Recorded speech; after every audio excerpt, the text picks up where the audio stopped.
As a mom, you know your home is where your family learns to love. It's the place for your little kids to learn who they are, and it's where your bigger kids remember who they were. It's where dreams come to life. Your home deserves a spotlight, and Everlights can help make it happen. Everlights is your permanent external lighting expert. Turn your home into a princess castle, a Halloween spook house, or a winter wonderland. You'll be the hero of your home. Let's give your home some color with Everlights. Click the banner for a free quote.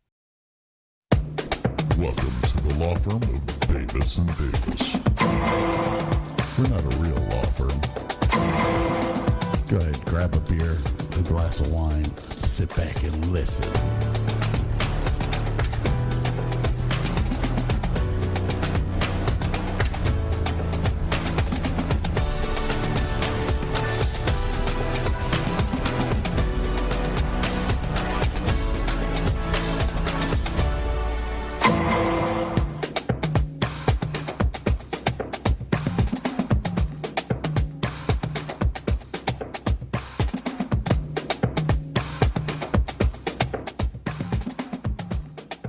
Nobody will ever hear that transition.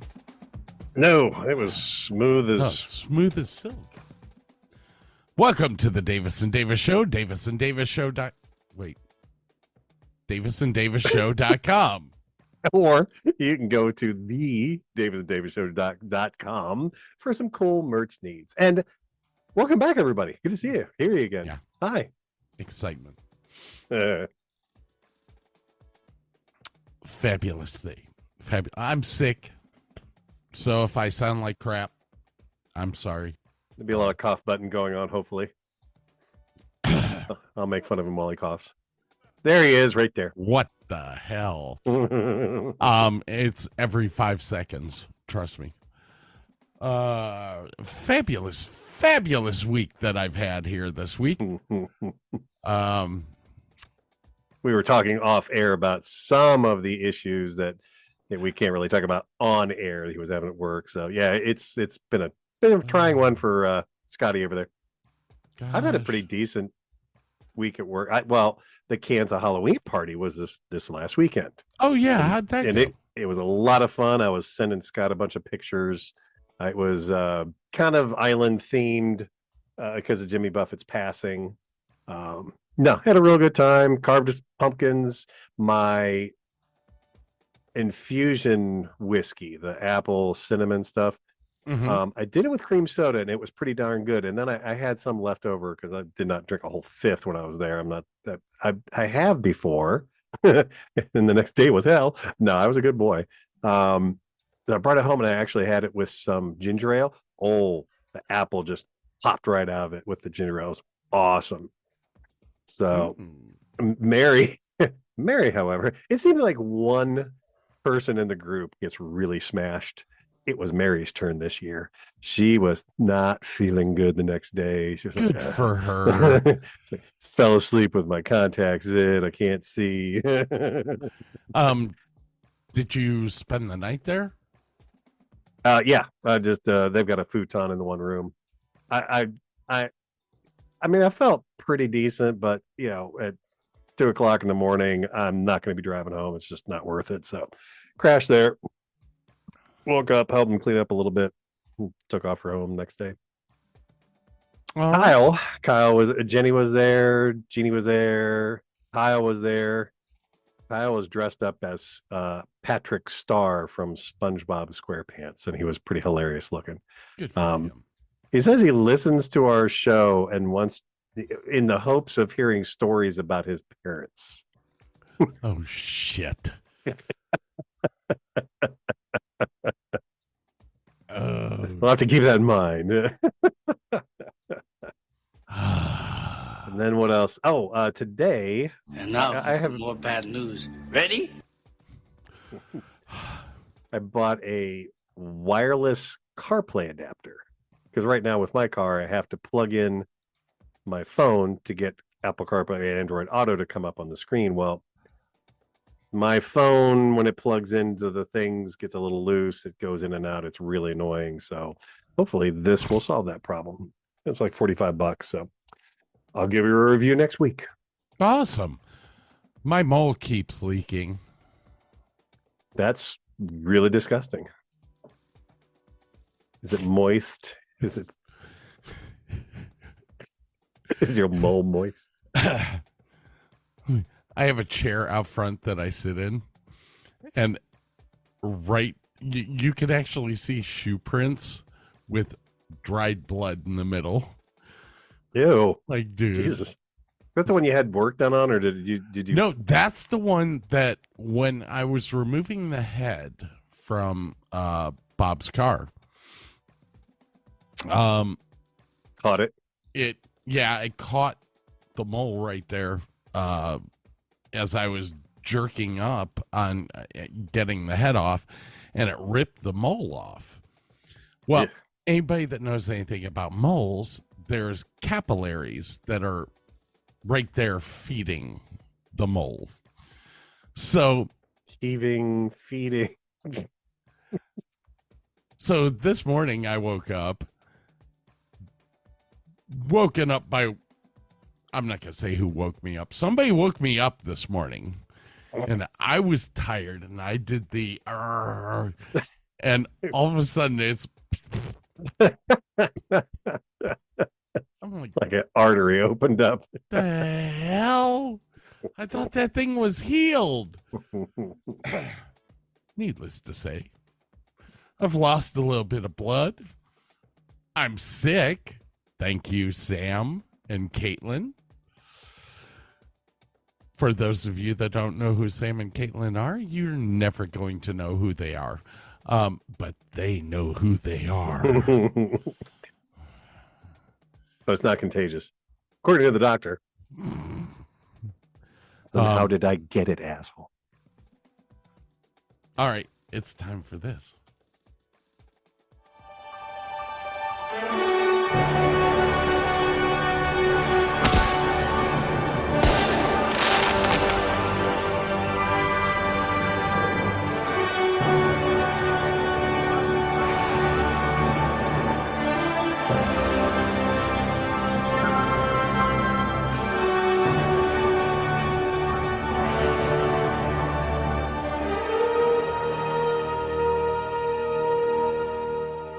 All of my Texas Ranger fans know that is the home run theme for the Texas Rangers. And yes, last night they vested the Houston Astros to go on to the World Series. Wow.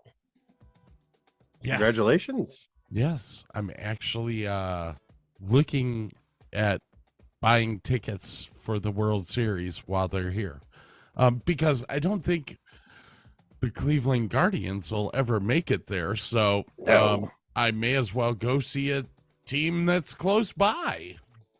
That's winning. That can win. Congratulations to the Houston to the Texas Rangers. The Trashsteros go down in the end. I think the Texas Rangers streak of not being in the World Series is the longest streak in Major League Baseball right now. Oh, wow. So congratulations to them. Sorry. That wasn't me. Time to nut up or shut up. Oh, fuck. Hey, what you drinking, by the way? Wait, something bad really happened. Oh. There we go. The hell? That's for white people. That was the button I was looking for. God forbid you can't find your white people button. I do So what live you in Texas, and it is the Texas Rangers, so I guess we're against all indigenous people. Fuck. I'm going to hell. What am I drinking? He had his glass up. Forgive him. Now he's going to die for a moment. It's a mixture of Theraflu and Bud Ice. Nothing bad could ever happen with that. Fuck no. It's going to be a fabulous show, people. Get all my vitamin C and alcohol at one point. How about you? What are you drinking? I am drinking some Woodford Reserve because they had these nifty little bottles in a box, and they had this really pretty Oh, nice cup. Woodford Reserve glass, and it's like the right size. It's smaller than the bigger one. It's very pretty, and I'm digging it. So, dink dink. Dink dink. Ah, I put just a drop or two of cherry 7-Up in there because it was sitting here, and it's tasty as all get out. Oh my God, there's another hurricane.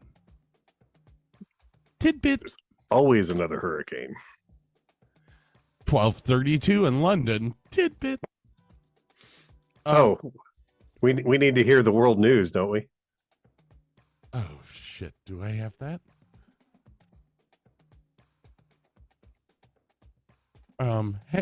Yeah. Hey.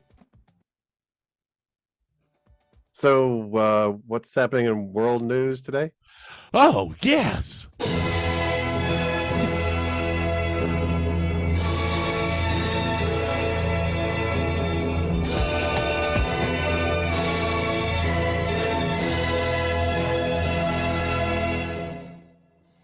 And in fighting news today, Israel and Palestine are still fighting. That's your world news for the day. Every time I look at you, I don't understand. Just absolutely wrong. Absolutely wrong. We're going to hell. Going to hell. Going to hell. Which makes sense since Israel's fighting. Damn. So Davis and Davis show does not take sides and is not taking sides of Palestine or Israel in this conflict. Just a little disclaimer there. We're not going to yell, "Go Hamas!" Now this is not going to happen. The next time I have to come in here, I'm cracking skulls. Oh my God. I don't want anybody fighting. Revolution now and then is a healthy thing, don't you think? Just a little revolution. What's been going on in your life besides Woodford Reserve? Not the party and the stories and the CarPlay adapter and work and about it. Yeah, that's about it. I'm looking forward to not spending every Wednesday and Sunday up in Copley for a while. It's weird because it is so much work to get all that shit out, and then people in Copley don't work. Don't you know that? That's like a retirement community. They do on this end of town. Closer to Akron, the more you work. Yeah, that's right. Closer to Medina, the less Not you so work. Much. Okay. What else do I have going on here? Hey. I already talked about the Rangers. I did not talk about work. Work is fabulous. I love work. It is the happiest place in my life. It sounds like you really love your job.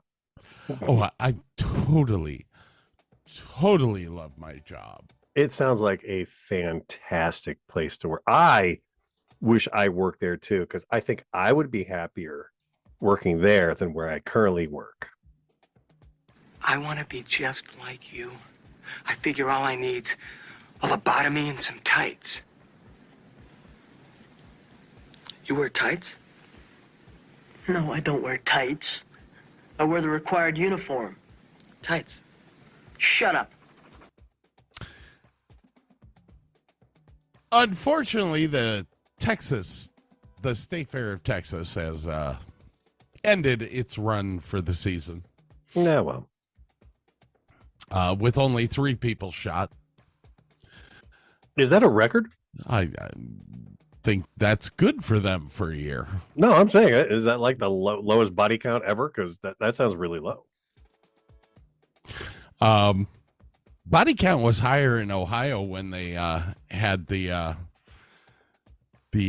amusement park ride fall apart midair and threw 5 people. Yeah, you'll have that, you know. Not as bad as Vegas watching, you know, country music, but whatever. God. Really Apparently not everyone likes country music. Really makes you wonder, why the hell do we do this as a living? What else is going on here? Nothing that that was about it. Other than the party, my week was pretty boring. It's been slow as anything at work. Oh my God, it's been slow. The weird thing is I've got like 40 or 50 cars now, which is like a record number for the past 3 years. I don't get it. It's been busy. Busy as hell at the golf course. Well, the weather's got to be a lot better now. Oh my God, 80 degrees. Today was the first day that we had inclement weather. I sent you a video of it. I saw it was raining outside. I'm like, what? Yeah, it I didn't know it did that. Rains in Texas once or twice a year, a couple of times, but it's been nonstop since last night. Last night the rain was insane. I was out in the garage watching the Rangers game, and I was like, holy cow. Oh, you know what? That's something that I do have to give a little bit of a shout out to. It's very rare in our lifetime that we can sit back and say, good job to a Cleveland sports team. But the Cleveland Browns won this past weekend. This is like their second or third in a row, isn't it? But it was their 3rd string quarterback. Second string quarterback's hurt. First string quarterback's hurt. So there's almost $300 million that you guys are paying that's hurt. So proud of you. Hey, I didn't have a show called the Cleveland Sports Club, so I don't want to hear about it. I had a show called the Cleveland Sports Fan. I know. That would be embarrassing. I still own it. I still own it. The great new double album from K-Tel. Oh, sorry. Wrong button. Anyways, it is time. It is time, ladies and gentlemen, for one of the most anticipated segments of the Davis and Davis Show.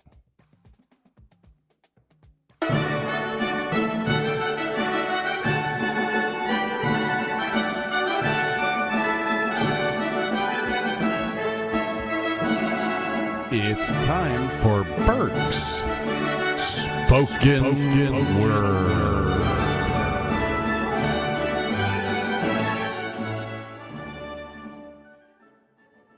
Young man, there is no need to feel down. I said, young man, pick yourself off the ground. I said, young man, because you're new in town, there's no need to be unhappy. Young man, there is a place you can go. I said, young man, when you're short on your dough, you can stay there, and I'm sure you will find many ways to have a good time. It is fun to stay at the YMCA. It's fun to stay at the YMCA. They have everything for you men to enjoy. You can hang out with all the boys. It is fun to stay at the YMCA. It is fun to stay at the YMCA.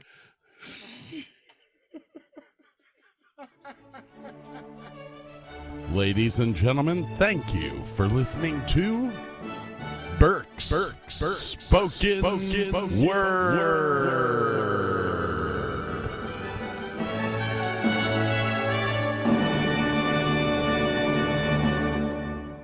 And scene.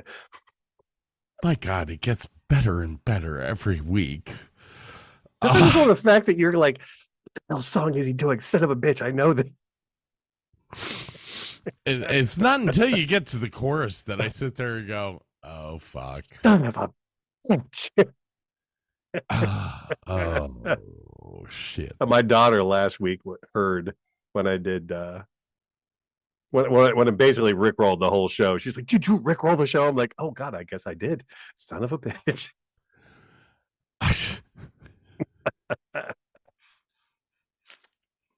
Does she listen? No, she was just in the other room, and she came closer to the curtain. She's like, what the hell is he doing in there? And she's listening. Oh, shit. Was that Mackers? No, that was Sam. My Sam. Oh, Sam got a new dye job. Yeah. She got dyed her hair red. Yeah. Well, she's had like bright red before, but the auburn looks really good. Holy cow, she is gorgeous. Good looking girl. I don't know how that happened. Apparently my wife was, wasn't me. Actually, I could show you pictures from college. You were a good looking dude. And then old age happened, and I'm Uncle Fester. Well, so Sam has a lot to look forward to. No, she looked great in that photo. I'm very proud of her. She's still dating the BMW dude? No, the BMW dude said, I think we should have some time apart. BMW dude, what the fuck? I had such high hopes for him too, but I did too. He drove a BMW and raced cars. I know, right? Had a real job. I mean, well, no, he had a real job. That was positive for Sam, but compared to the other guys she's dated, yeah, it was. Yeah. Well, I'm sorry to hear about that. Yeah, I'm too. Sam's awesome. Had way too many conversations with that girl. She is freaking awesome. All right. And Mackers is married now. She's married. That's so weird. Like, see her going, what? I remember her this big. Well, yeah. But I mean, when I first started working where I work, I only had one daughter. Yeah. And then I had a second daughter, and now she is married. I'm like, oh, fuck. All right. Well, I'm not here to help Sam out or anything, but if you like the line dancing and totally hot, fun women, there's a bar in Akron that you need to go hang out at. And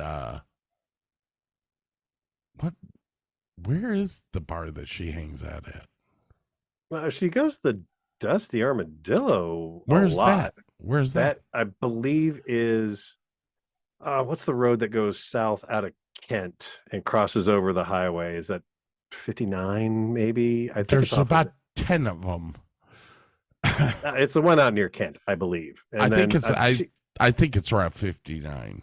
Yeah, and then there's another one she goes to the one out in Medina, actually. Oh, does she? Mm-hmm. Yeah. Well, there you go. The one on this side of 71. I can't remember the name of that place, but I've been there dropping people off in limos and such. I'd recognize the name if somebody said it, but I don't know. I may have to call Carl's limo service and take me over there. With that, we have our final segment. Are you ready? I've been waiting for this all week. It's time for the Davis and Davis Show Motivational Minute. Don't go to work if you don't want to go to work. If you are already at the work and you want to go home, then by all means, go home. Do what makes you happy. If the boss is asking why you are not at the work, tell them that you left the work to preserve your mental health. Or tell them that a toxic environment was making it hard for you to breathe. Or tell your boss that his shitty attitude was making you physically sick. If you don't have a reason, make a reason up. Say that you left the work because of climate change or because of the war in Ukraine. It really doesn't matter what you say. The point is, don't stay in a place where you are not happy. Tell them it was climate change. Self-help thing. Your shitty attitude has made me feel sick. The toxic atmosphere is no good for me. One of these days, when I'm finally done with everything, I'm going to do that. Why are you leaving, Scott? Because your shitty ass attitude really has me fucked up. The Thirsty Cowboy. That's the name of the bar in Medina. Yes. I found it. Well, they always have to have Y's. Thirsty, dusty. What? Well, you know, it's cowboys Country. are always thirsty. They don't drink Gatorade. Too many beans. Surprised you don't have that soundbite from Blazing Saddles in there where they're sitting around the campfire eating beans and everything. Hey, Sorry. Mr. Taggart, you want some beans? Think you boys had enough. God.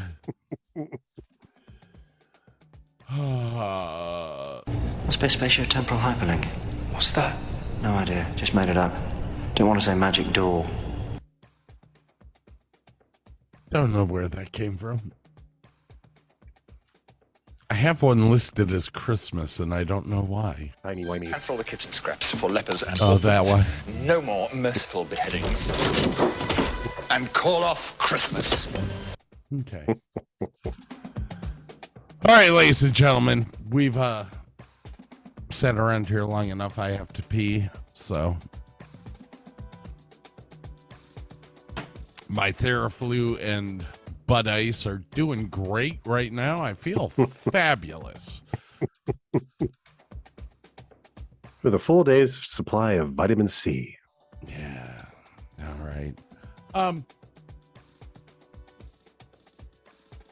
Bridge, umbrella. No, I had a bunch of outro and intro music that was like totally depressing, mainly because I'm sick. Or it's just another day on the Davis and Davis show. And yeah, whatever. All right. We'll be back, ladies and gentlemen. We have a fun show for you today. We're going to talk musicals, mainly one musical. probably know it from the title, but we'll announce it when we come back. Yeah, fuck the title.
I have come to the conclusion that one useless man is called a disgrace, that two are called a law firm, and that three or more become a Congress.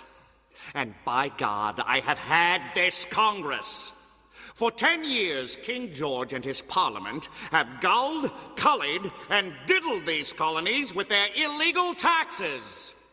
Stamp Acts, Townsend Acts, Sugar Acts, Tea Acts.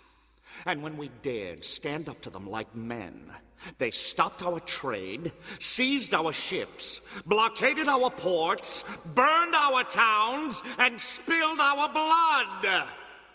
And still, this Congress won't grant any of my proposals on independence even so much as the courtesy of open debate. Good God! What in hell are they waiting for? Sit down, John! Sit down, John! For God's sake, John! Sit down! Sit down, John! Sit down, John! For God's sake, John! Sit down! Someone ought to open up a window! It's 90 degrees! Have mercy, John, please! It's hot as hell in Philadelphia! Someone ought to open up a window! I say vote yes! Vote yes! Vote for independence! Someone ought to open up a window! I say vote yes! Sit down, John! Vote for independence! Someone ought to open up a window! No, too many flies! Yes, too many flies! Too many flies.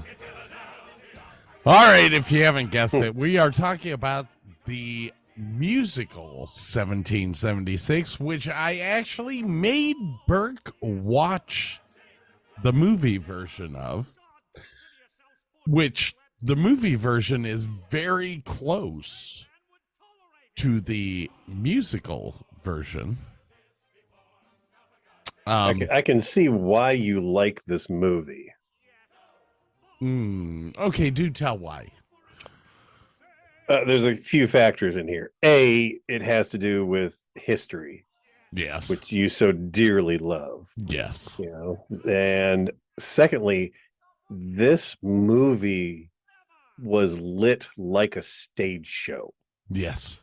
Which just sends you into the geekometer. So you're like, oh, yeah. I could. There was some gorgeous cinematography, but it was very evident that they wanted to really make you feel like you were watching the original stage play. Yes. And I could really tell watching this why you liked it so much. So let me give you a little bit of history about 1776. It's a musical, music and lyrics written by Sherman Edwards and book by Peter Stone. Do you know when this show was originally written and produced? The stage play first showed up in 1969. Correct. And the movie was out in 1972. Mm-hmm. And almost every single stage play actor was in this movie. And I'm not gonna lie, like I'm watching this going, oh my God, I had no idea this guy started as a stage actor, and there were so many of them. So many. I guess we should kind of go through the list. William Daniels. Let me get to my IMDb here real quick. Oh, 1776. I should have had this up. Forgive me. That's okay. Yeah, William Daniels is like, I'm like going, oh my God, that's the dude from, and where did I first see him? Probably wasn't Boston. It was was it St. Elsewhere that he was in? St. Elsewhere was his big claim to fame. I mean, most younger people are going to remember him from Boy Meets World. Oh, that's right. Howard Da Silva. Yes. I'm like looking at him going, I know him. and there is, and honestly, it's going to be something stupid like I was probably a Star Trek episode that he showed up on. But I mean, he was a wonderful actor. We had Ken Howard. And that was one that blew me away. I'm like, I had no clue that the White Shadow was, and then he was the president of SAG. I had no clue. Like, holy cow, this guy's deep into stage acting. I was like, that's really cool. Donald Madden. It's John Dickinson. I can't remember what I had seen him in before. Expand below. Play of the week. These roots and espionage. Maybe the 11th Hour. Oh, Dr. Kildare. Yeah. Oh, he was on Another World and One Life to Live. And how about John Cullum? That one blew me away. I'm like, I know him from Northern Exposure. I had no clue that he started out in this stuff. And not even like Roy Poole. Like, I've seen that guy do stuff. And well, John Cullum in this plays the senator or a congressman from North Carolina. And kind of the bad guy. And he is the antagonist in the show. And I mean, in everything that you saw John Cullum in through your life, when you go and watch this film, you're like, holy shit, he's the bad guy. He plays a good bad guy too, man. As a matter of fact, here. Mr. Jefferson, to us in South Carolina, black slavery is our peculiar institution and a cherished way of life. Nevertheless, we must abolish it. Nothing is more certainly written in the Book of Fate than that this people shall be free. I'm not concerned with the Book of Fate right now, sir. Slavery is the basis of our entire economy. Economy. Always economy. There's more to this than a filthy purse string, Rutledge. It's an offense against man and God. It's a stinking business, Mr. Rutledge. A stinking business. Is it really, Mr. Hopkins? Then what's that I smell floating down from the north? Why, could that be the aroma of hypocrisy? But who holds the other end of that filthy purse string? Mr. Adams. Our northern brethren are feeling a bit tender toward our slaves. They don't approve of slaves, no, but they're willing to be considerable carriers of slaves to others. They are willing for the shilling or have. Yeah. He played it so well. Holy he God. really did. And that whole song, Molasses to Rum, it really kind of explains the whole philosophy. Well, actually, I guess we should start from the beginning of the show. The beginning of the show happens in the year 1776 when Congress was discussing the secession from England. Great Britain. Yep. And it started in June because it was really kind of a nice. The calendar was basically just this. Oh my God, what was that? A 5x5 piece of paper calendar that had the date, and they throughout the show would rip off the days showing leading up to July 4th, basically. But, yeah. And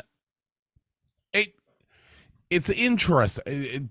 The whole premise of the show is to try to explain how America began and the trials and tribulations that were gone through to make it to this point. Now, we have a Congress right now that is fighting with each other just to find somebody to lead it. These guys back then had to make it up as they went along. Yeah. I mean, there weren't rules. Yeah. I mean, they set down their own rules basically of how they should act and, and procedures and whatnot. But I mean, they were kind of making it up as they went along. What was extremely exciting to me watching this play or show or movie or whichever, I've done the musical about 10 times now. So I've seen it. I've got it in my head. I know what the hell's going on. The movie is extremely good in interpreting what the play stage is. But like I was saying, it explains there's people there in Congress who are cobblers, who are stonemasons, who are farmers. That's what Congress was supposed to be built out of, not politicians. It was supposed to be normal, everyday people. Yeah. I mean, you had Benjamin Franklin. Dr. Benjamin Franklin. An inventor who, if you've seen the show, just him being brought in the carriage because he has gout, it just makes you laugh. You're like, oh my God. He's got some of the best lines. He really does. Like John Adams was saying something with some bad language, and then Benjamin pipes up, "Don't worry, John, the history books will clean it up." Now the best one, when they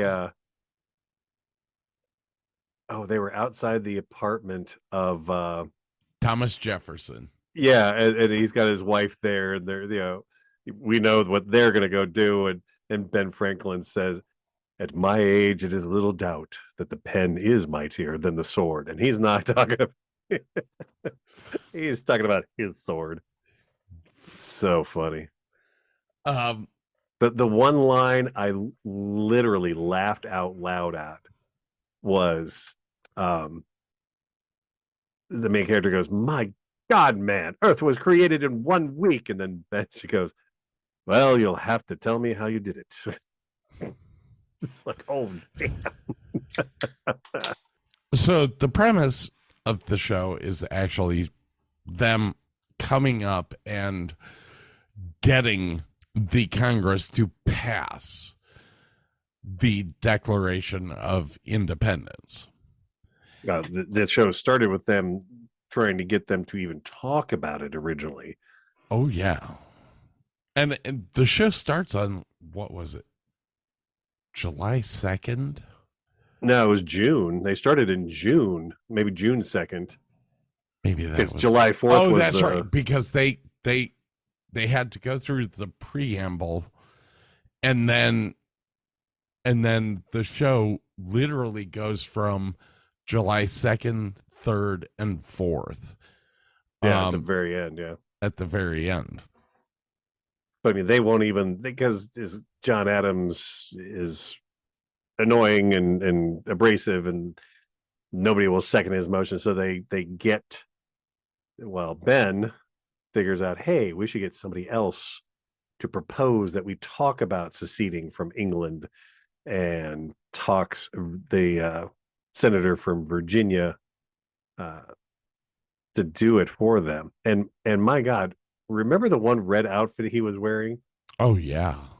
Is that not Gaston? I mean, is that not where Disney got their idea for Gaston? Oh, definitely. It's like this big, and Ken Howard's a big dude. He played basketball in high school. As a matter of fact, he was the only white guy to start on their basketball team. That's how big this dude is. And like he's this big, he's Gaston in real life. It was hilarious.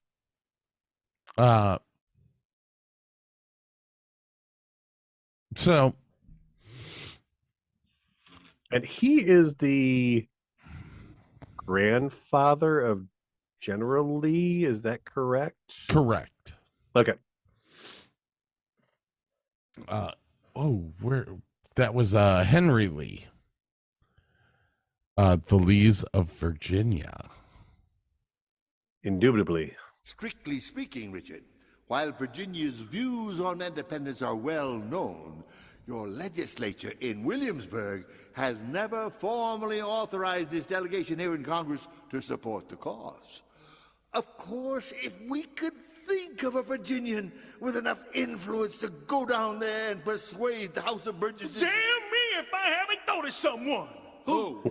Me! Incredible. What makes you so sure you can do it? My name is Richard Henry Lee, Virginia is my home. My name is Richard Henry Lee, Virginia is my home. And when my horses turn to glue, if I can't deliver up to you a resolution on independency, for I am FFV, the first family in the sovereign colony of Virginia. Yes, the FFV. So what most people don't understand is that with the resolution or with the amendment that was passed by, I think it was South Carolina. I can't remember. Well, South Carolina always followed what North Carolina did. Right.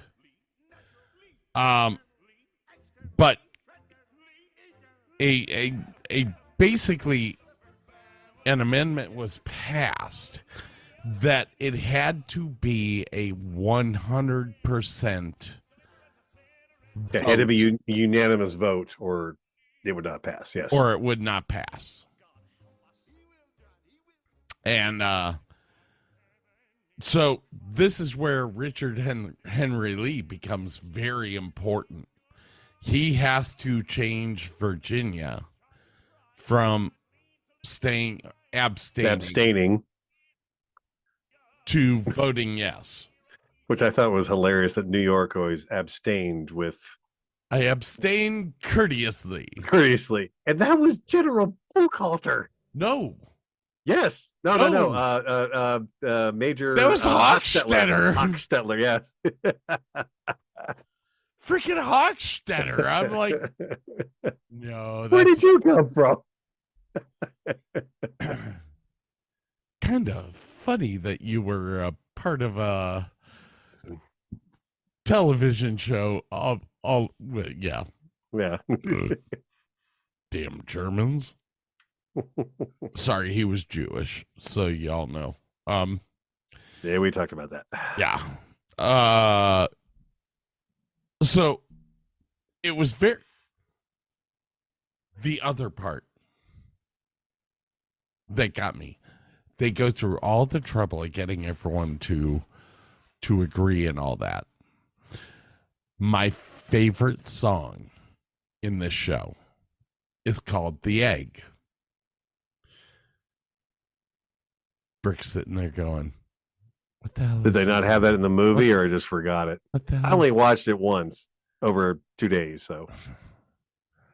It's when they try to decide what the national bird is going to be. Oh, yes. Oh, the three of them going up and down the steps. Yes.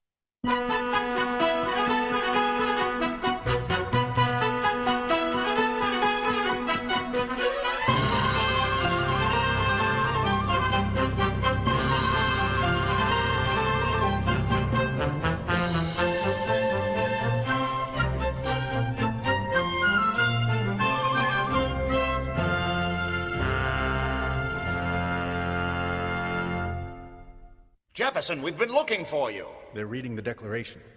Well, there's nothing to fear. It's a masterpiece. I'm to be congratulated. You? For making him write it. Oh, yes, of course. It's a masterpiece, I say. They will cheer. Apparently, they don't have the intro where they are discussing whether the national bird is going to be a turkey. That's Ben Franklin saying. Or an eagle. Which is Adams. They had one other one, didn't they? They had one. Jefferson was there, but he never really mentioned a bird. Okay. The argument was always the turkey or the eagle. And Jefferson was always the one that was counteracting, like, turkeys kind get of eaten. A dirty bird. They can't even fly. They can, though. They're not big soaring. They can't. The ones that work, they take way off into the trees. It's hilarious to watch them. So, ladies and gentlemen, America really could have been the bird land of the turkeys. turkey. But in all reality, it's a pretty noble beast. It forages. It doesn't do anything invasive. It feeds people. And eagles, like if you live in Alaska, they're tearing up trash cans like bears and shit, like raccoons. I mean, they're assholes in real life, but they're pretty. We saw them. We got to see them. So we actually kind of skipped some of the show, and I want to go back to it because it was the Declaration of Independence, as everyone knows, was written by Thomas Jefferson. What most people don't know is that it was Benjamin Franklin and John Adams that kind of forced Thomas Jefferson to write it.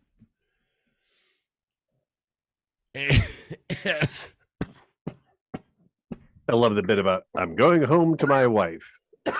No, you have to write this. No, I'm going home to my wife. And they guilt trip him into doing it. But then they bring his wife to Philadelphia so he can fulfill his husbandly duties. And literally, like, the day after he gets, wildly laid by his wife, it's written. The whole thing's written. It was kind of funny.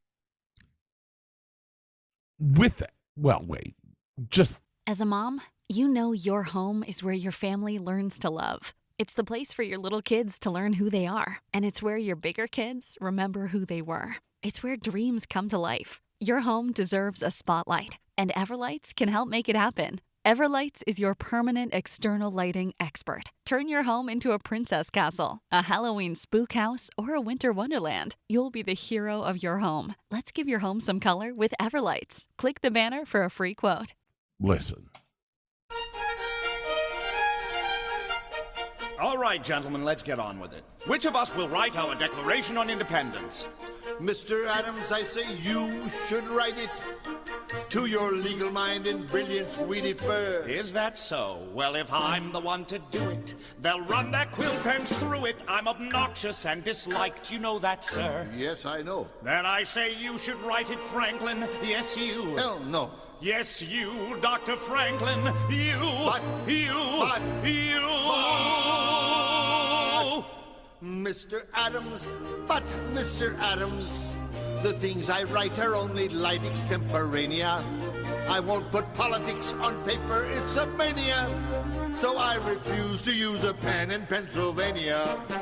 Pennsylvania, Pennsylvania, refuse to use the pen.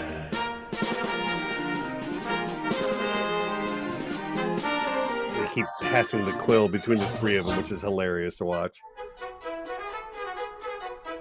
Mr. Sherman, I say you should write it. You are never controversial, as it were. That is true. Whereas if I'm the one to do it, they'll run their quill pens through it. I'm obnoxious and disliked, you know that, sir. Yes, I do. Then I say you should write it, Roger. Yes, you. Good heavens, no. Yes, you, Roger Sherman. You.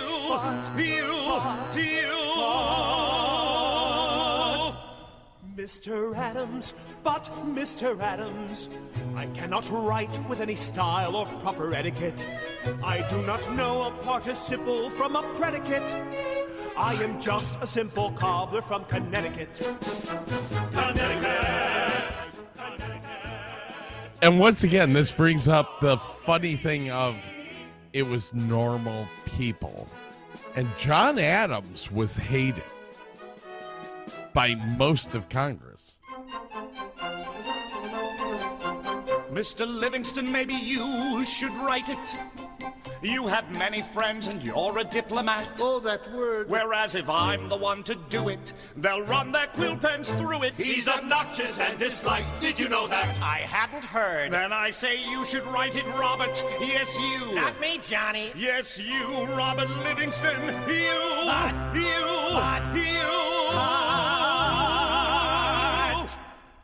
Mr. Adams, dear Mr. Adams, I've been presented with a new son by the noble stork.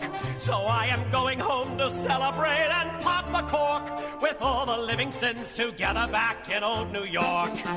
New York, New York, Livingston's going to pop a cork. Mr. Jefferson. Mr. Adams, leave me alone. La, la, la. Mr. Jefferson. Mr. Adams, I beg you, I've not seen my wife these 6 months. You write 10 times better than any man in Congress, including me. For a man of only 33 years, you possess a happy talent for composition and a remarkable felicity of expression. Now, will you be a patriot or a lover? A lover. No! But I burn, Mr. A. So do I, Mr. J. You do? John, who'd have thought it? Who'd have thought it? Jefferson, dear Mr. Jefferson, I'm only 41, I still have my virility. And I can romp through Cupid's grove with great agility. But life is more than sexual combustibility. Combustibility, combustibility. Quiet! Now you write it, Mr. J. Who will make me, Mr. A? I. You. Yes. How?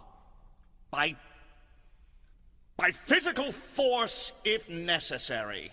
It's your duty. It's your duty, damn it. Mr. Adams, damn you, Mr. Adams. You're obnoxious and disliked, that cannot be denied. Once again you stand between me and my lovely bride. Lovely bride. Oh, Mr. Adams, you are driving me to homicide. Homicide, homicide. We may see murder. Yeah. Funny little fact. That Yes. song and the Lees of Old Virginia is over 20 minutes long between those two songs. It is the Broadway record for the longest break between musical numbers ever. Which, when I was watching the movie, it's like, Lees of Virginia, he goes off and everything, and I'm like, I'm watching, like, this is a musical, right? There's supposed to be songs, right? It was like thinking that in my head. I'm like, and then I come across that. I'm like, okay, I'm not the only one. Okay, that has a record. Okay, I did not know that. That's kind of cool. So we're building the Declaration of Independence, and it really kind of comes down to a couple of states. South Carolina, North Carolina, Rhode Island, Georgia at the beginning. Georgia. All New York those, abstains. well, it's Hochstetter. What do you want? He's abstaining from everything. Courteously. Courteously. Okay. I have no idea what New York wants me to do. I love that line. So, yeah, he's like, they don't talk to me. I represent them. I have no clue what they want. Sounds like a New Yorker to me. Hey, I'm walking here. Rhode Island is split, and there is one guy, and I've been sitting here online trying to look up his name. The older gentleman with cancer. Yes. Gentleman with cancer went back to Rhode Island. They actually drug him back to make a vote. Is it Josiah Bartlett? Played by Daniel Keyes? Thank you.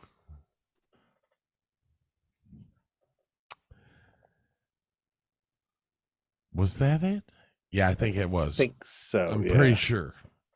There were, and it's funny because there were a lot of these actors that showed up in the TV series Dark Shadows. Yeah. Because Hopkins was dead against independence. So they had to actually bring a guy back that was dying of cancer,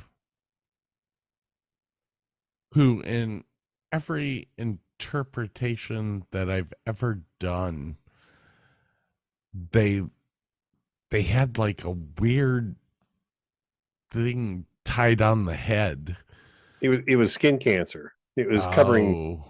Yeah. Okay. Yeah, it looked like an eye patch on his cheek. Yeah. How sad. But they brought him back to win the vote.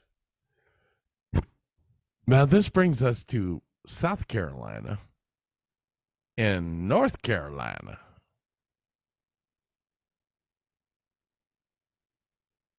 South Carolina, whatever they did, North Carolina followed.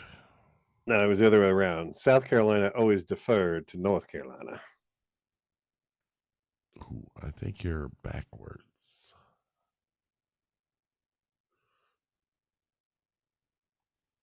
We shall find out momentarily.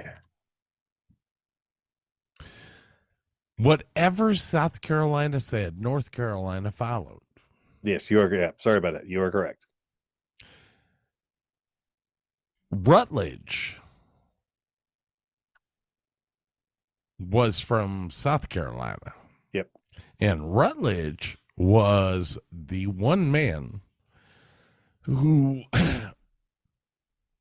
kind of loved his slaves, kind of loved the lifestyle he led. Yeah, power corrupts, and absolute power corrupts absolutely, and money is a heady drug. So, yeah. Rutledge becomes the one guy that Franklin, Adams, and Jefferson have to turn.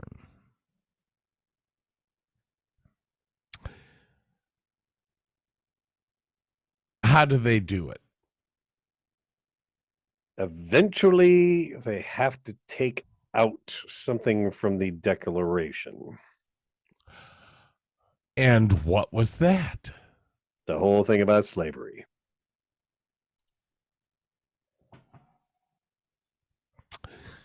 So, for any of the people who sit around and bitch about Thomas Jefferson having slaves and all that, he actually tried to knock that out with the Declaration of Independence. But Mr. Rutledge got his way. Got his way.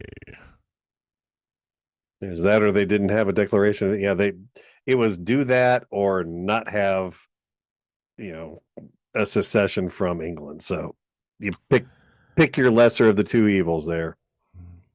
Well, it'll take another 100 years to get rid of slavery. Oh, well. Yeah. It's only 100. It's only 100. So, in the end, everything becomes abolished. What happens? We're going to sign a Declaration of Independence. Hopkins, best line in the show. I'm going to stand here and watch every man sign. I want to see their faces.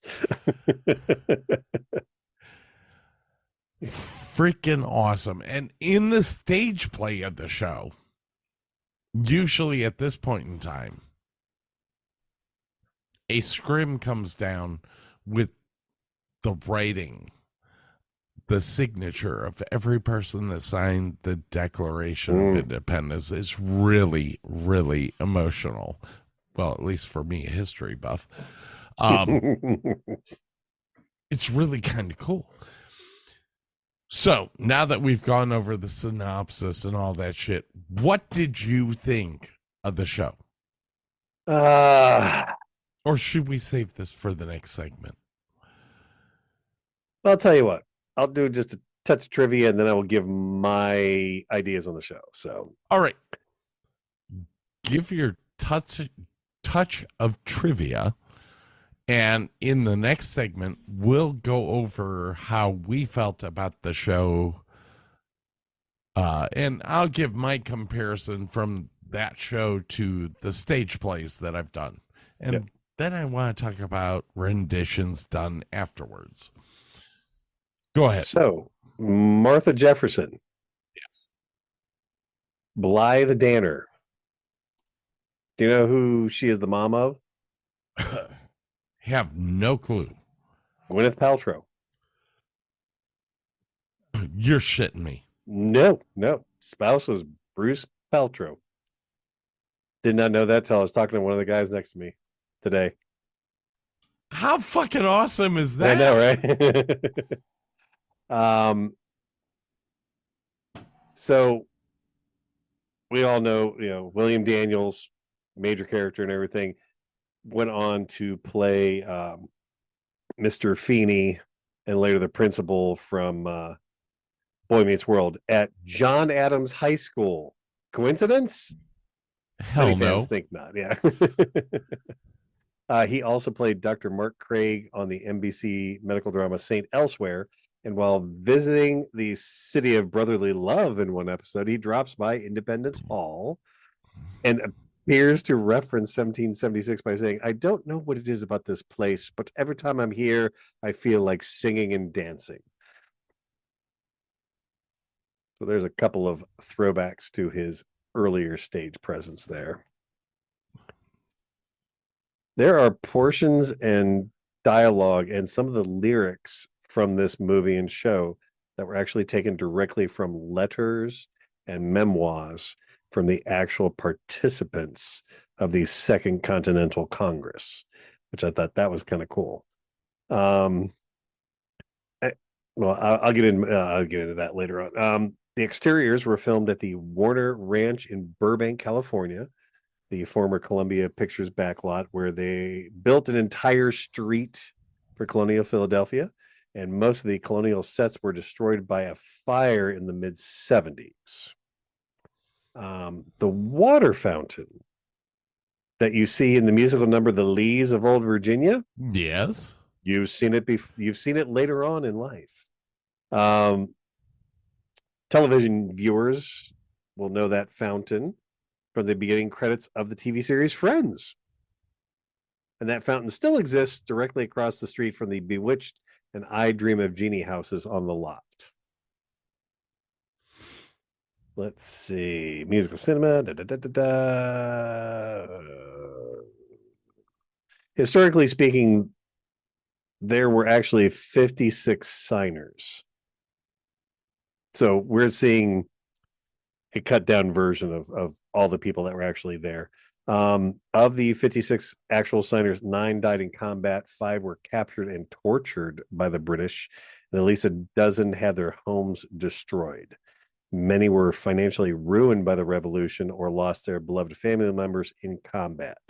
The ominous bleakness of the final shot of the movie is not uncalled for. A lot of people thought the ending was kind of bleak and morose, but a lot of these people lost it all. So, well, yeah, I don't know. I find it inspirational. Yeah. Just kind of seeing every person in Congress signing their name. I mean, it was like, it's what we built. According to the Columbia Companion to American History on Film, there are a lot of historical inaccuracies, obviously. It was, it's like when you make a movie for TV, but because Congress was held in secrecy, there are no really contemporary records on the debates over the Declaration. The authors of the play kind of created the narrative based on later accounts and educated guesses. They invented scenes and dialogues as needed for the storytelling purposes. Although, once again, some of the dialogue was taken directly from the words written and often years or decades later by the actual people involved, and they rearranged it for dramatic effect. So that's about all the kind of trivia. There's not a lot to be found on this because, once again, we have found this out. Movies before the 80s don't have a lot of stuff on the internet about them. So, and with that, I think we should cut out and take a break, and then we'll come back and talk about my feelings on the movie. Probably a good idea. Although I got one more. What? This movie was produced in 1969 during the Vietnam War, and the Nixon administration wasn't especially hip on the whole anti-war theme going on. Other than the song Cool Considerate Men, which was clearly aimed at the Republicans, or at least Nixon thought so. He actually tried to pressure the producer, his friend Jack Warner, to cut it from the cinema version. Warner tried to have the negative destroyed, but someone saved it. And you can see the minuet ever to the right of the restored version. Interesting. So, yeah, Nixon wanted to cut part of the movie out because he thought it was kind of like against him. All right. Tricky Dick.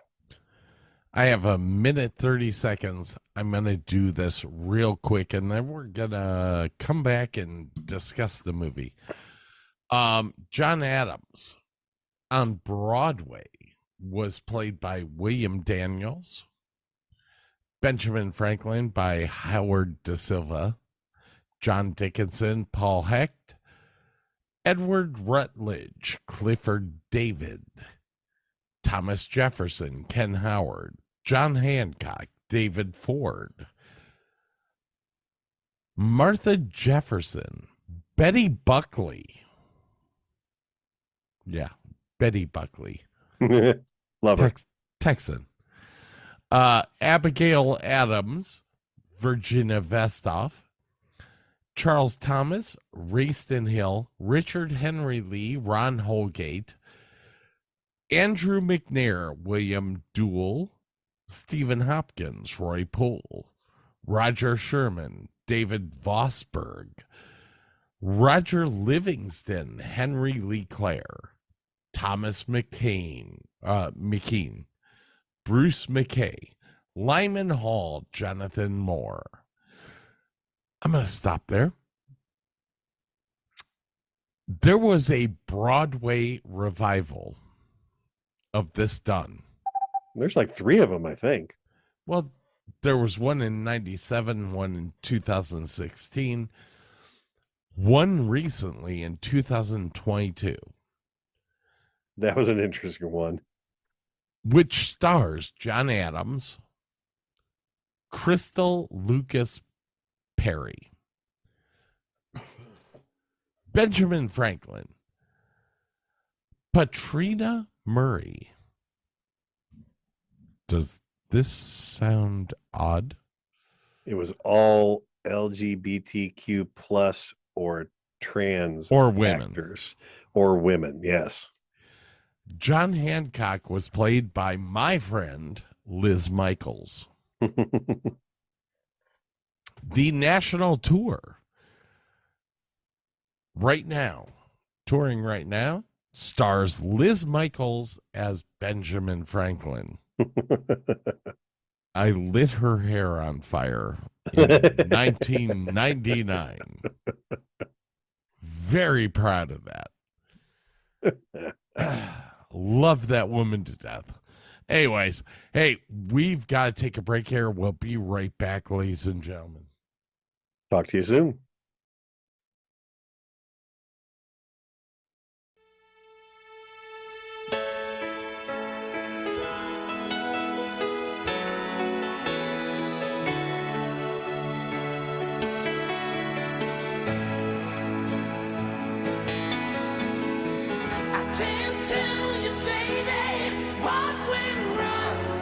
Apparently, I need to send you some new songs.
I hurt myself today to see if I still feel. I focus on the pain the only thing that's real. The great new double album from K-Tel. Tears a hole, the old familiar sting. Try to kill it all away, but I remember everything. What have I become? My sweetest friend. Everyone I know goes away in the end, and you could have it all. My empire of dirt, I will let you down. I will make you hurt.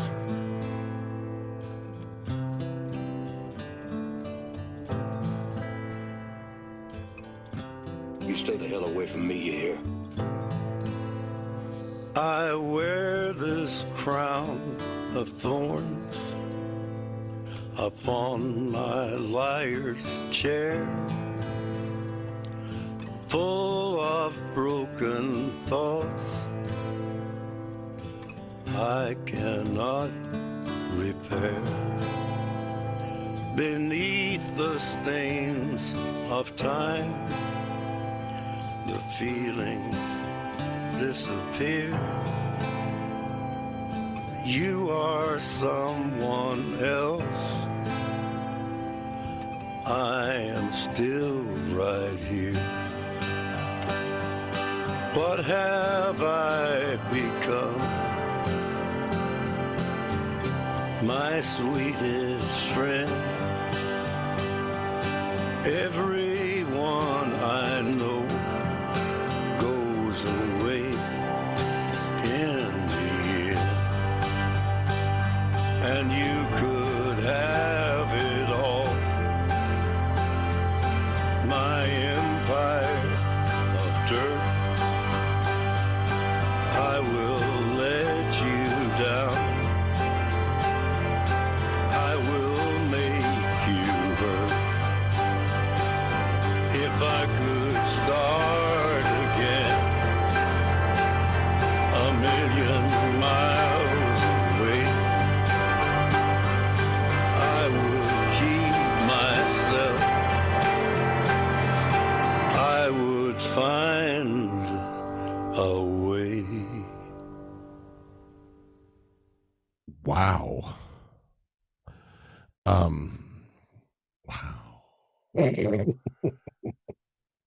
The great new double album from K-Tel. Yes. Depression rock from K-Tel. A new double album set. Oh, God. Sorry. That's all right. Just reminds me of my life.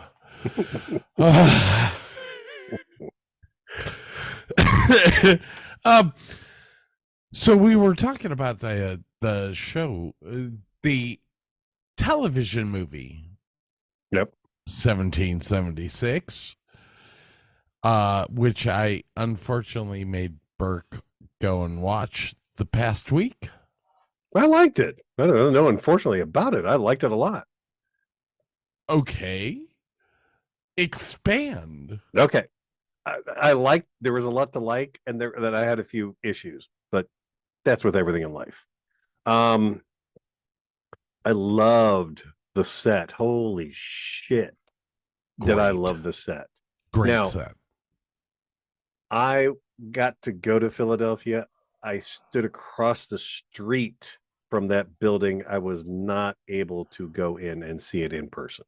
Okay.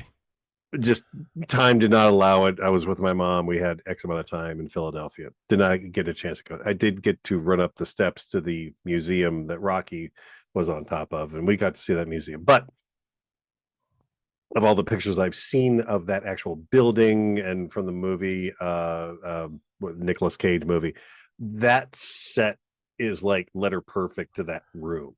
which Yes. was really cool.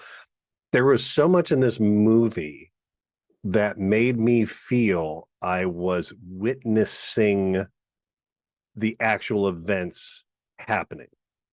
And I love that. And I've said before, I'm a sucker for a period piece.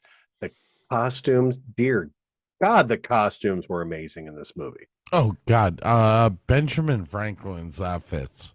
Well, not even that, but like, you got the guy from Rhode Island in this, like, whatever, he's just a farmer and he's wearing farmer's garb, and you have these poofy guys, and you had all of these radically different outfits kind of reflecting where these people were in the colonies and where their backgrounds were from. I thought the costume design was fucking amazing. I talked about the lighting design in the movie. It was beautifully done. There was, I forget the song, but I mean, you could tell they took a photograph of the stage play and recreated it, light for light in this one scene, and it was beautiful. I appreciated it, and I don't have the background that you do in lighting. I thought it was gorgeous. I really loved the fact that you got to kind of see these people as regular people. We have them almost deified, I guess is a good way to put it. Like, Ben Franklin, oh God, the discovered electricity and all this kind of stuff, and he's just some kind of regular dude, a little smarter than most, like to get into some weird crap, and like nobody bugged him, and like he just did his own thing. He was kind of like the original hippie almost. Yes. I just, it's just, it was a great way, and seeing these people that had been abused by England for so long, they said, I don't care that we're colonies. We want to get away from these guys, and it doesn't matter what it takes. We want to get away from them. So yeah, lighting, set, costumes on point. One of the drawbacks I had was actually the music. There wasn't really one, except for the first song. There wasn't any really one great song. Like there was no Bally High or Sit Down, You're Rocking the Boat song in this musical. There was nothing that really just jumped at, no great hooks. Good music, but nothing really outstanding in the musical department, which I was kind of like, it's nice. It was, so yeah, the music kind of let me down. The lyrics definitely on point. Now, don't take what Burke just said as the music sucks. No, I liked the music. It was good, but none of it was like, there wasn't any one great song that there was no one over the top song that came out of this whole thing. But it's enjoyable to watch. Oh yeah. It's enjoyable to hear. Oh yeah. There is, after or in the middle of the second act, it goes through a period where there's no music whatsoever. Yeah, the whole 20-minute long, there's nothing there. It's just exposition. And I was actually fine with that, because I love watching plays. Mm-hmm. And it was kind of, it wasn't bad. I found it, I was sitting there watching it going, well, this is weird, because this is a musical and there's no music. It struck me as odd, but it wasn't offensive. It was fine with it. It's just very different. It's just not normal for a musical to have that long of an interlude where there's nothing going on. But I kind of agree with the writers. That is the period of time where we're going through the vote. Mm-hmm. And it needed exposition. It did not need a song per se. I get it. It was necessary to further the plot. And like I said, it didn't bother me. I just found it odd. Just because a normal musical, you might have a 10-minute break between songs, and you get a, so it was just different. I'm okay with different, I thought that maybe I was being a little overly critical, but I was reading some stuff. Roger Ebert, for instance, gave the movie a 2-star in his review, writing that he could hardly bear to remember the songs, much less discuss them. And he called it an insult to the real founding fathers, which I thought was a little crass. I'm like, it's fun, a little bit rough there. Yeah. New York Times, Vincent Canby wrote that the film is far from being a landmark of musical cinema, but it is the first film in my memory that comes close to treating seriously a magnificent chapter in the American history. And that's really my feeling there too. I loved watching these events unfold. I'm not like you. I'm not big on my American history, even though I lived in Georgia. So like they hammered into us at a young age that, we were one of the original 13 colonies, and this is what happened back in the day. They skipped the whole slavery thing, oddly enough. I don't know why, but yeah. So I loved it for many things. And then I read something else where a guy was like, he'd watched it for the first time. This review is maybe 3 or 4 years old. He said he had watched it for the first time, and it kind of had the same feelings that I did. And he said, but there are many people. This film has almost a cult status. It's one of those things that you need to watch again, like a year later, and then it keeps growing on you. Yeah. The more you see it, the more it keeps growing on you. And I get the funny feeling that would be very true for me also. I think I will watch this not tomorrow, but in a couple months, maybe 6 months from now. And I think I will gain some more appreciation. I will see some things that I missed. I once again, the set, everything about it. There's a lot to really like about this film.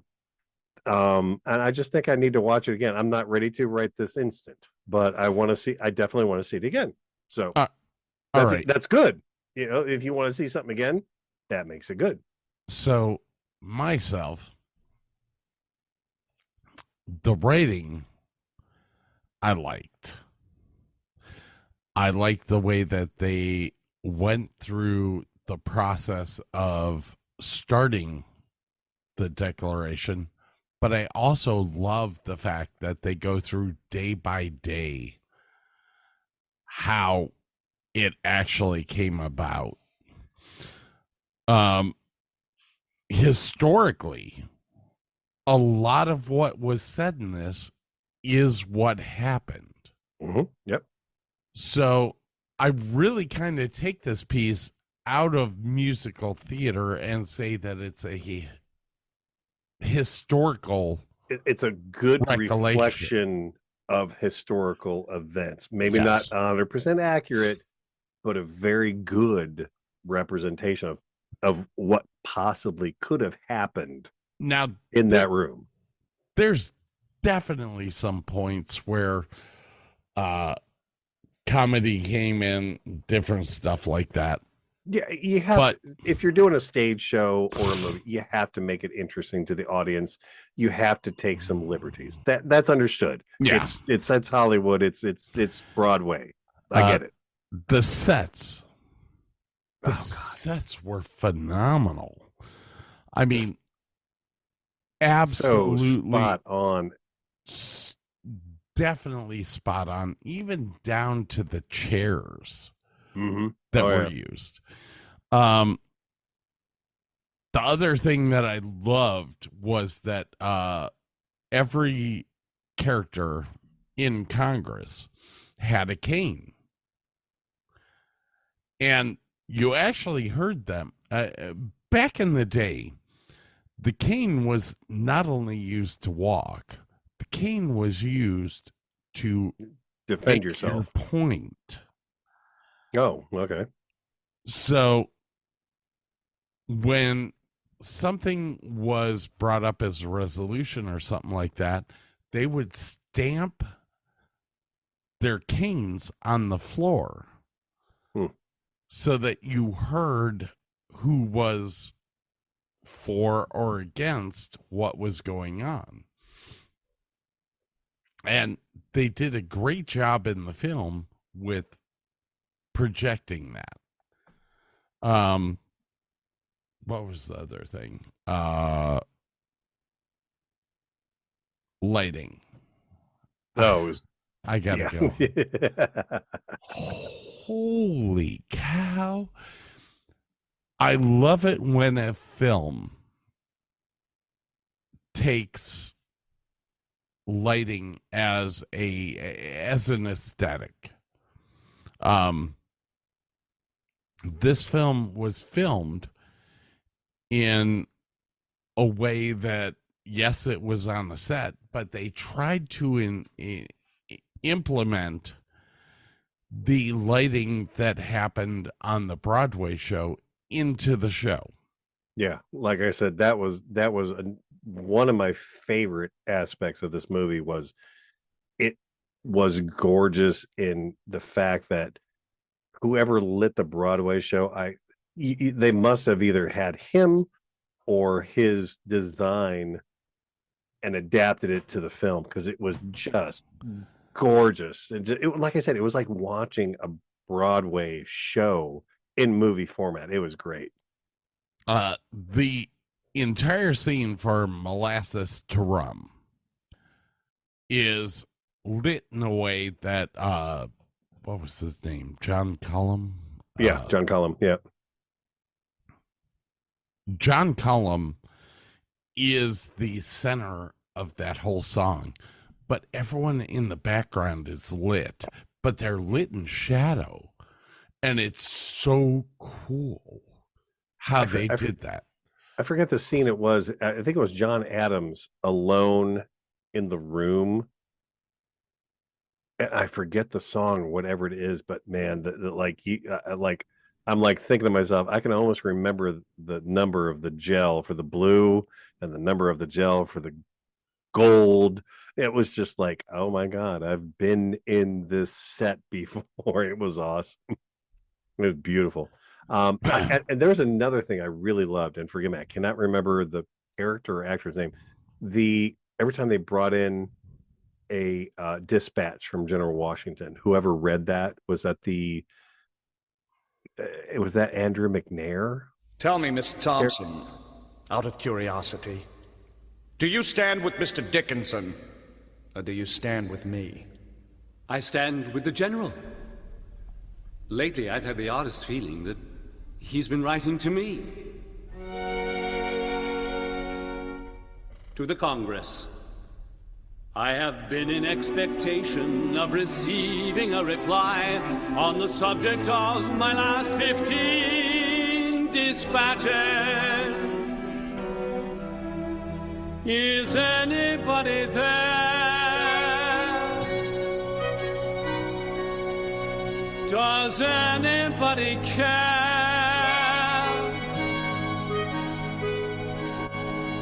Is anybody there? You mean that? Yes. I guess I never understood George Washington as a general being ignored by Congress. It was just really fascinating to watch that unfold the way it did. That was one of my most favorite pieces that went through that whole movie, about General Washington would send these, letters to Congress, and they would read them and promptly ignore them, which was just frankly mind-blowing to me. There was just so much to really love about this movie. I just wish the music had I wish they would have had just one blockbuster Buster's song in the whole thing. It was all good. There was nothing great about the music. I think that's my only big negative about the whole show. I think ultimately, if you're a history buff, this show has everything, and it explains everything. I mean, you just brought up the whole point that General Washington is out in the field, and these guys are fighting about becoming a country on their own. And you have a general out there who's left basically alone. Yeah, left to his own devices. Little food. Yeah. Little ammo. Very few men. What the hell do I do? And it's that was a poignant part of the whole play for me, was the pleads from General Washington. I thought it was great. Yeah. I thought that was freaking phenomenal. I love at the end where like he saves the family of the delegate from New York, and New York is like, forget it. I don't care what my people think. I'm going with you guys. It's like, yes, you go, dude. It really is a feel-good movie about a situation that you and I could never I couldn't fathom being in that situation. Yeah. I would have no idea. I would have no idea what it's like being there then and trying to do what these guys were doing. I couldn't do it. On that note, we have to rate our show. Oh my God, I forgot about the shelves. Holy shite. We have 5, 4, 3, 2, 1, and the box. It's not a box one for me. Sorry. Where do you rate this film? My rating today will probably not be my rating after I see it a second and third time. Right now, it's probably a third shelf movie for me. Okay. And I have not done the show. And I would imagine, once again, having done shows like Hello Dolly and Best Little Whorehouse, they hold a special place in my heart because I have done the shows. Yeah. I have not done this show, so it doesn't hold that special place for me. So just watching the movie once, it's probably a third. The next time I see this movie, it's definitely going to go to the second shelf. I don't know that it'll be a first shelf movie ever, but it's a third right now. All right. For me, I've done the show a lot of times. Liz Michaels being in Broadway, I'm not going to add that into the fact. This movie, the movie alone, I'm going to put on the second shelf. Okay. Mainly because a lot of what's written in it is historically correct. Oh, yeah. A lot of what's written in it depicts what our founding fathers went through. And you get the notion that Congress was supposed to be made of normal people, not politicians. And I think that's an important aspect for people to remember. But in the way that this film was done, it's really good quality. I highly recommend, and this movie is free on Amazon Prime right now. So if you have Prime, I wholeheartedly tell everyone, take a couple hours out of your day, watch this movie at least once. It is absolutely a fabulous movie that I think everyone should see at least once. It gives you such a sense of like, holy cow, this times were tough back then. And like this was hard for a lot of these guys. Like really hard. I just I wholeheartedly endorse anyone seeing this movie at least once. And since it's free on Prime, go watch it. All right, with that, ladies and gentlemen, I think that's the show. I don't think we have much else to say about that. No, I have depression rock. Goody. Wait for it. Wait for it.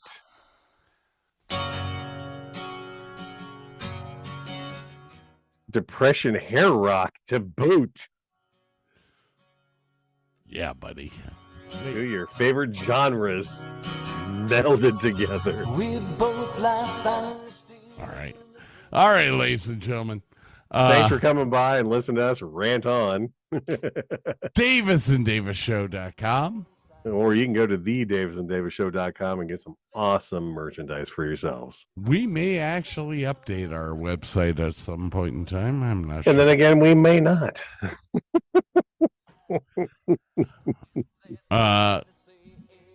If you want, Theraflu is doing me absolutely no good, so buy it all you want. I don't know. It's not doing you any harm, at least. I'm done. Just Scotty's sick. We go on 9-9 now. Stick a fork in me. All right, ladies and gentlemen, we're out of here. Have a great night. We'll talk to you next week.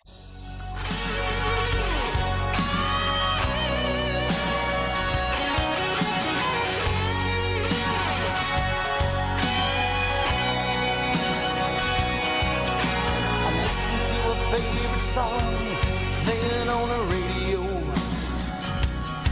where the DJ said love's a game of easy come and easy go. But I wonder, does he know, has he ever been like this? And I know that you would be here right now if I could have let you know somehow. I guess every rose has its thorn, just like every night has its dawn.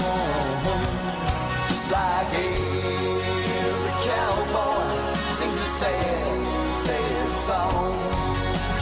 Every rose has its thorn.